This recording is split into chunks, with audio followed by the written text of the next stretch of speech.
This week's Bible study is based on Exodus chapter 32, verses 1 to 14, the lectionary reading for Sunday, the 11th of October 2020. Please read the passage before you watch this video. And remember, if you like receiving these videos, please subscribe to my YouTube channel. The reading for this week might come as a bit of a shock. Only last week we had the story of Yahweh giving the Ten Commandments to Moses and the nation of Israel on Mount Sinai. And today's episode with the golden calf seems to come rather hot on the heels of this.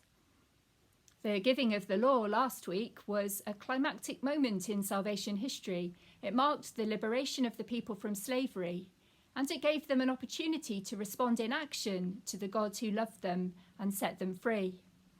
This great moment is followed quickly by the people's shameful denial of the love and power that has saved them.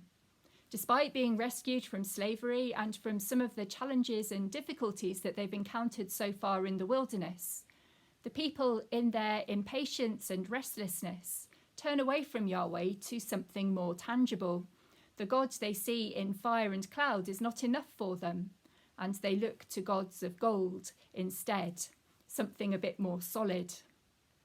We're told that the cause of this turn of events is Moses' delay in coming down from the mountain.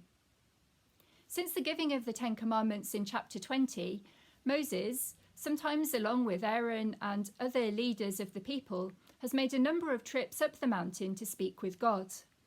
On these occasions, Moses has received further details on the commandments and laws on a whole range of things, many of which are to do with the worship of the people. This has gone on for 10 chapters, these trips up the mountain.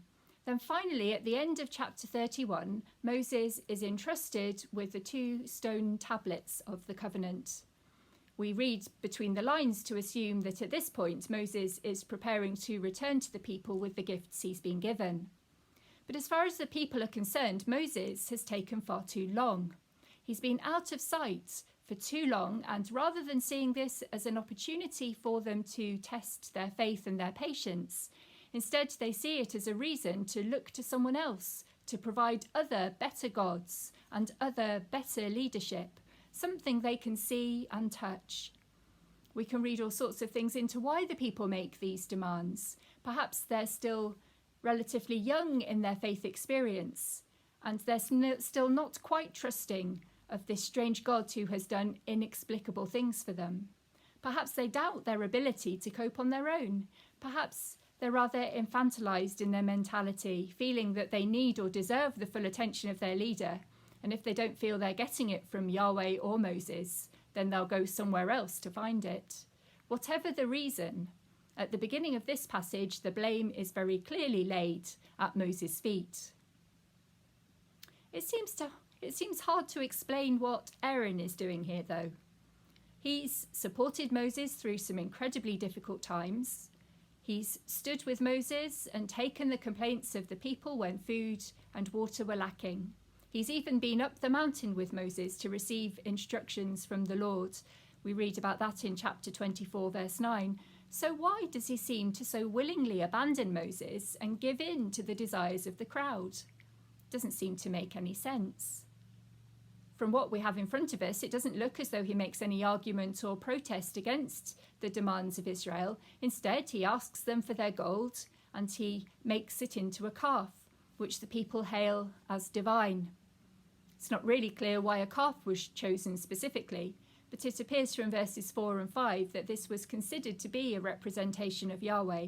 And if you compare this with 1 Kings chapter 12, verse 28 later on, 2 golden calves were made to represent God.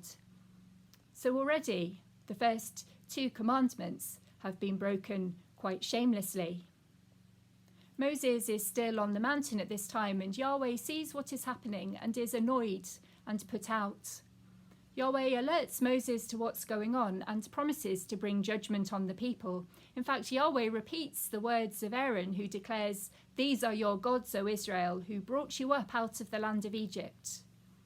And I think that repetition highlights just what a terrible thing it is that Israel has done. Yahweh is shocked and incensed, and we echo those same feelings.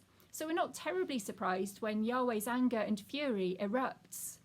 One commentary I read paraphrased verses 9 and 10 like this: "Get out of my way, Moses, and let me at those people. I will destroy them, but of you I will make a great nation."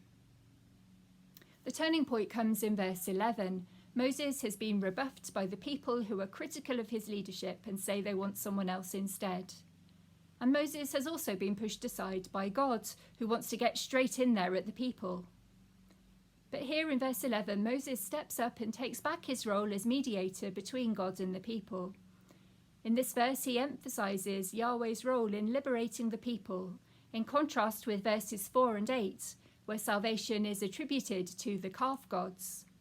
The people may have forgotten who rescued them, but Moses has not forgotten. And Moses is also aware that the God who has saved Israel is now in danger of destroying it. Moses' argument to God is interesting. Firstly, he tells God not to give the Egyptians the satisfaction of being able to say, "I told you so." Why let the Egyptians feel smug that the God who set them free only went on to destroy them a short while later? Why give them an excuse to spread rumours about God's vengeful and malicious motives? And secondly, Moses appeals to the covenant with Israel's ancestors, calling on the names of Abraham, Isaac, and Israel to back him up. Moses ignores the fact that Yahweh has already said that the covenant will be continued through Moses, and he asks God to remember the promises that God has made in the past. The lectionary ends at verse 14 with a rather abrupt turn of events. We just read, "The Lord changed his mind." This might come as a surprise to you, or it might not. There are other texts in the Old Testament where Yahweh's mind is changed and judgment is held back because of the intervention of a just mediator. You could compare this with Genesis chapter 18, verses 22 to 33, and Amos chapter 7, verses 3 and 6. This changing of Yahweh's mind is not intended to give us the impression that Yahweh is indecisive, but rather to demonstrate that God's justice is always tempered with mercy, and that when justice and mercy are seen to clash, the former, justice, always gives way to the latter, mercy. Here, Moses is seen as important to Israel and to Yahweh. To Israel, Moses was a great man of God who served as a channel of divine guidance and strength at a time when the nation needed it. To God, Moses was not only a faithful servant, but was also a patient voice, insisting that justice is not justice unless it is administered with love. If this passage has anything to teach us, it's important that we identify with the rebellious people and that we don't set ourselves up in contrast to them. There are many ways in which the image of the people of Israel that we get in Exodus is reflected in the gospel accounts of the early disciples.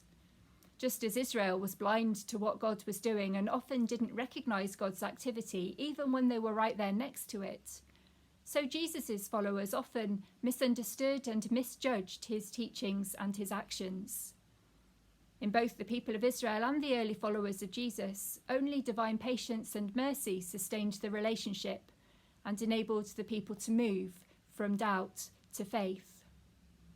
To paraphrase the words of one commentator, "Everyone who has received the saving love of God with less than the full devotion that it deserves kneels before the golden calf," and that includes us all. If you'd like to reflect further on this passage, there are some questions for you to consider. So read through the passage again slowly, taking note of any words and phrases that stand out for you. Take some time to reflect on those things that stand out. Imagine yourself as one of the Israelites, then as Aaron, and finally as Moses. What are the predominant thoughts and feelings that are raised from the perspective of each of these characters? When have you been tempted to lose faith because God has appeared to be silent or absent? What other things have you been tempted to put your trust in instead? Sometimes we might not realise that we're not putting our trust in God because instead we're putting our trust in the church or in one of the church leaders. Is this something that resonates with you? How do you respond to the idea that God's justice is always tempered with love and mercy? Are there any occasions when you find it hard to accept that this is true for everyone else and not just yourself? Are there any times when you find this hard to accept in your own life too? Offer to God any golden calves that have surreptitiously or willfully crept into your life and ask God to take their place once again today.